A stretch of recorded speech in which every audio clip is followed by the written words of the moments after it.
Tahimik na ang buong kwarto habang dahan-dahang inilapag ng matandang balo ang isang lumang sobre sa makintab na mesa, nanginginig ang mga mata niya sa tahimik na dignidad. Sa kabilang banda, nakahilig ang anak ng bilyonaryo na may walang pakialam ng ngiti, sigurado na walang halaga ang nasa sobre na iyon. Bago tayo magsimula, comment muna kayo kung anong oras na at taga saan kayo nanonood ngayon sa mundo. Simulan na natin tong hindi malilimutang kwento tungkol sa yabang, sakit, at isang katotohanan na walang handa sa kwartong iyon. Inayos ng abogado ang kanyang salamin habang bahagyang nanginginig ang kamay ng balo, parang may mga taon nang nakabaong alaala ang papel na dala niya. May mahinang bulungan sa kwarto nang malakas na tumawa ang anak, at binulungan na halos hindi sulit ang $1 para sa meeting. Narinig ng balo ang bawat salita, pero nanahimik siya. Nakatingin sa mesa kung saan parang naririnig pa rin niya ang pangalan ng kanyang yumaong asawa. Para sa kanya, ang maliit na mana na iyon ay hindi pera, kundi ang huling patunay na may nagmamahal sa kanya ng lubos. Pero para sa anak ng bilyonaryo, biro lang iyon, plano niyang pagtawanan mamaya kasama ang mga mayayamang kaibigan. Dahan-dahang binuksan ng abogado ang sobre, walang emosyon ang mukha habang lahat ay lumapit para marinig ang katotohanan. Sa labas ng matataas na bintana, lumalabo na ang hapon na araw, at sa loob ng kwarto, lumalakas ang tensyon na hindi pa rin naiintindihan ng kahit sino. Dahil sa ilang minuto pa lang, ang simpleng $1 na mana na iyon ay magsisimula ng kwento na magpapabago sa buhay ng lahat doon ng tuluyan. Inilapag ng abogado ang $1 na tseke sa mesa, at sumabog ang tawa ng anak ng bilyonaryo na umalinggaw sa tahimik na kwarto. Umupo siya ng maayos, palakpak ng sarkastiko na parang naging biro na ang buong pagpupulong. Para sa kanya, ang $1 ay mas maliit pa sa tip na iniiwan niya sa waiter. Pero ang balo, hinawakan niya ito na parang lahat ng bagay yon. Nanatiling nakayuko ang tingin ng balo, dahan-dahang hinaplos ang tseke, parang may init pa rin ang nawala niyang tao. Ang yumaong asawa niya ang sumulat ng will na iyon gamit ang huling lakas niya, iniwan ang tanging maibibigay niya.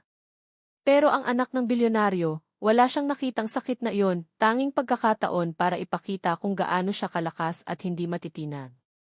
Talaga bang to ang mana? Malakas niyang pinagtawanan, umuuga ang ulo habang nagkakailangan ang iba sa kwarto. Walang ngiti o reaksyon ang abogado. Tahimik lang siyang nanood sa binata, parang sinusukat ang ugali nito. Sa maraming taon ng pagtatrabaho sa batas, natutunan niyang ang pinakamaingay sa kwarto ay madalas ang pinakakaunti ang naiintindihan. Sa wakas, itinaas ng balo ang tingin at sa sandaling iyon may tahimik na lakas na walang inaasahan. Hindi siya galit, hindi nahihiya, pagod lang mula sa buhay na halos lahat na ang kinuha sa kanya. At sa loob ng briefcase ng abogado, may mga dokumento na malapit nang magpatahimik sa tawa na iyon ng tuluyan. Itinulak ng anak ng bilyonaryo ang $1 na tseke gamit ang dalawang daliri, tumatawa na parang puro libangan lang ang sandali. Itago mo na, malakas niyang sabi, puno ng yabang ang boses, sigurado na wala nang iba ang balo sa kwentong to. May ilang nagpalitan ng tingin na hindi komportable, naramdaman ang kalupitan sa likod ng kanyang ngiti. Pero hindi nagmalaki o nagdepensa ang balo. Tahimik lang siyang nanood sa abogado, parang naghihintay ng higit pa. Dahan-dahang isinara ulit ng abogado ang sobre, nagtatago ang kalmadong mukha sa katotohanang hindi pa hinahawakan. Nakita na niya ang kasakiman noon, pero ang kawalan ng respeto sa kwartong to ang nagpapaalala kung bakit mahalaga talaga ang meeting na to. Miss Carter, tahimik niyang sabi sa anak ng bilyonaryo. Ito pa lang ang unang item na binabanggit sa will. Medyo nawala ang tawa habang itinaas ng binata ang kilay, natatawa pa rin pero ngayon ay kuryoso na. Ano nang ibig mong sabihin na unang item? Tanong niya, lumapit habang biglang tumigil ang kwarto.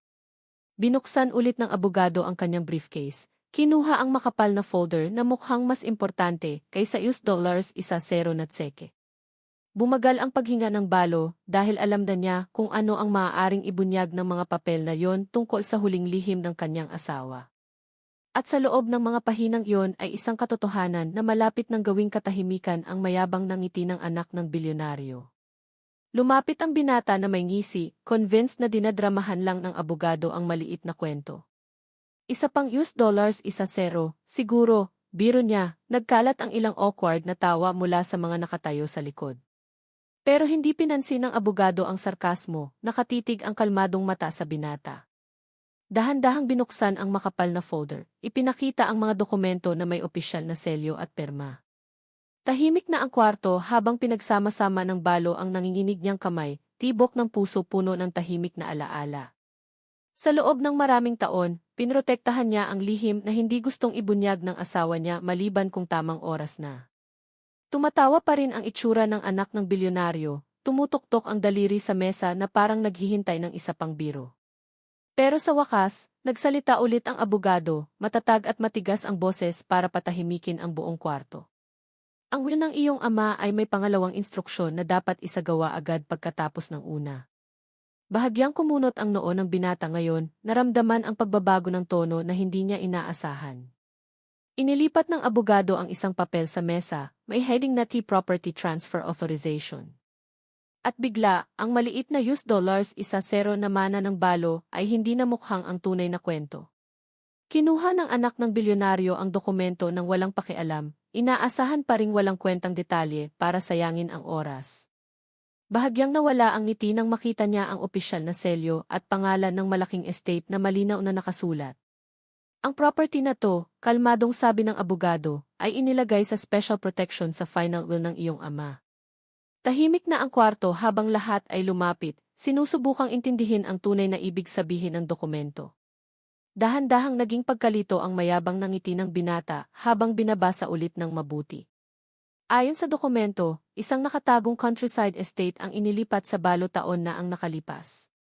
May mga napahiyaw sa kwarto nang ipaliwanag ng abogado na ang $1 isa zero ay simbolikong mana lang.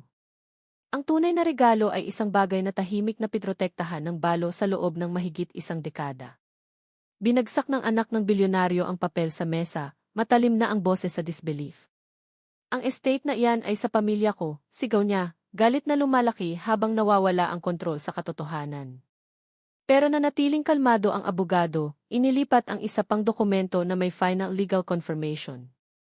At sa sandaling yon, nawala ng tuluyan ang tawa na dating puno ng kwarto sa mabigat na katahimikan. Tinitigan ulit ng binata ang mga papel, nawawala ang kumpiyansa sa mukha. Dapat may pagkakamali to, bulong niya, mas mababa na ang boses habang dahan-dahang pinapalitan ng duda ang yabang. Pero itinuro ng abogado ng kalmado ang pirma sa baba, ang hindi mapagkakamali na pangalan ng ama ng binata, ang ama na akala niya ay iniwan ang lahat sa kanya ng walang kondisyon. Tahimik na nanood ang balo, puno ng lumang alaala ang mata na hindi kayang ipaliwanag ng kahit anong dokumento. Taon na ang nakalipas, nang mawala ang lahat ng negosyante sa financial collapse, siya ang tumulong sa kanyang asawa para mabuhay. Matagal na silang magkaibigan bago pa dumating ang yaman, bago pa nahati ng pera ang buhay nila. Nang muling itayo ng bilyonaryo ang empire niya, nangako siyang babayaran ang katapatan na yon balang araw. Pero hindi niya sinabi sa anak, alam niyang madaling lasonin ng yabang ang katotohanan. Kaya sa huling araw niya, lihim na inayos ang estate para ibigay sa balo na minsan ay nagligtas sa kinabukasan niya.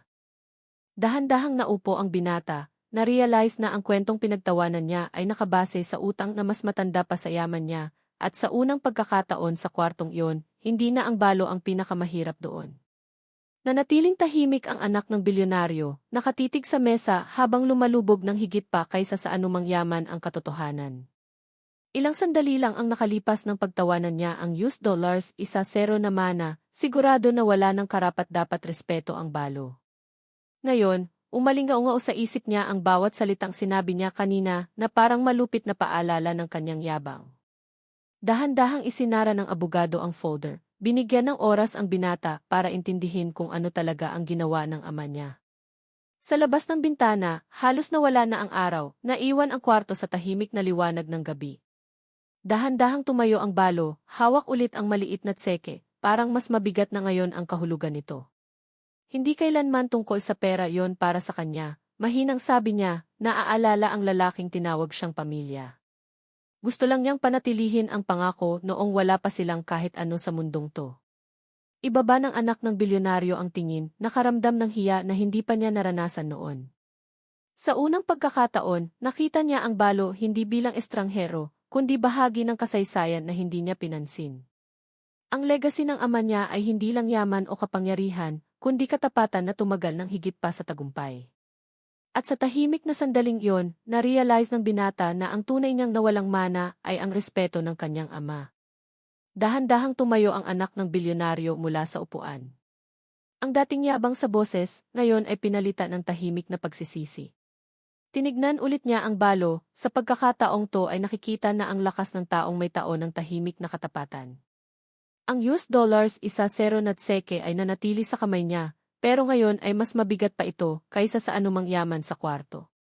Sa unang pagkakataon sa buhay niya, naintindihan ng binata na hindi kayang sukatin ng yaman ang tunay na halaga ng isang tao. Lumapit siya sa balo, hindi na mayabang ang boses, kundi maingat at taos puso. Pasensya na, mahinang sabi niya, na-realize na sinubukan siyang turuan ng ama niya ng isang bagay na kanyang binalewala. Tumango lang ang balo dahil mas madaling ang magpatawad ang mga lubos ng nagdusa. Tahimik na nanood ang abogado sa sandali, alam na nagbago ang higit pa sa pagmamay-ari ng lupa sa meeting na to. Sa labas, gumagalaw ang hangin sa mga puno na parang ang nakaraan na mismo ay nakahanap na ng kapayapaan.